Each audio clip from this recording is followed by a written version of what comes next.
Main വേദി സൂര്യകാന്തിയിൽ സംഘനൃത്തം announce ചെയ്യണം. അടുത്ത ടീമിനെ അനൗൺസ് ചെയ്യണം. അവിടെ 5000 പേർക്ക് ഇരിക്കാവുന്ന വേദിയിൽ 10000 പേരുണ്ട് അതിൻ്റെ ഉള്ളിൽ. It's overflowing. മെയിൻ വേദി നാളെ കഴിയാണ് കലോത്സവം.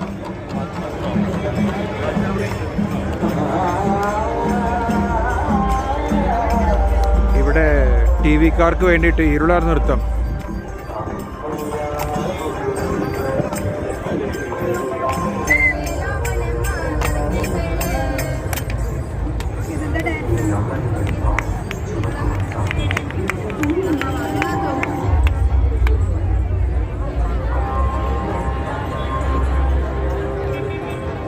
ഫുൾ ഓഫ് അതർ ആക്ടിവിറ്റീസാണ് ഈ തെക്കുംകാട്ടിൽ, ഈ വടക്കുന്നാട് കിഴക്കേ നട ഭാഗത്ത്.